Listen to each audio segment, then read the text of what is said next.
Genesis 8. Then God remembered Noah and every living thing and all the animals that were with him in the ark, and God made a wind to pass over the earth, and the waters subsided. The fountains of the deep and the windows of heaven were also stopped, and the rain from heaven was restrained, and the waters receded continually from the earth. At the end of the 150 days, the waters decreased.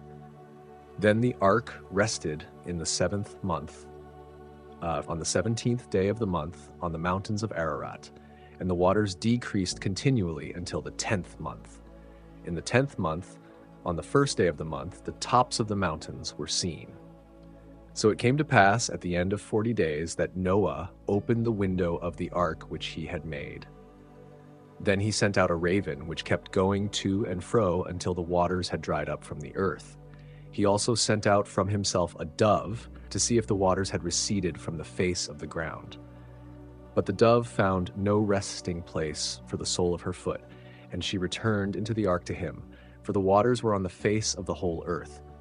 So he put out his hand and took her, and drew her into the ark to himself. And he waited yet another 7 days, and again he sent the dove out from the ark. Then the dove came to him in the evening, and behold, a freshly plucked olive leaf was in her mouth. And Noah knew that the waters had receded from the earth.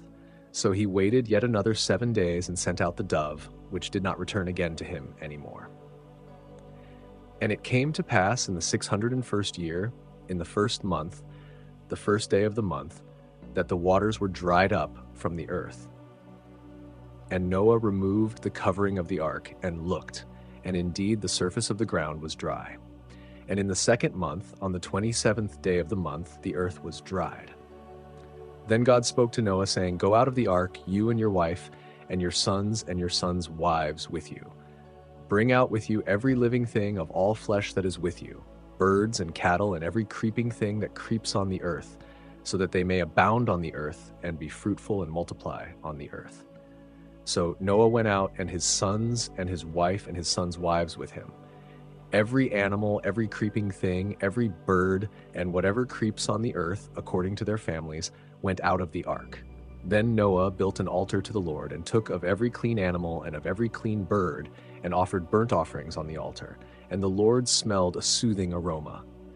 Then the Lord said in his heart, I will never again curse the ground for man's sake, although the imagination of man's heart is evil from his youth.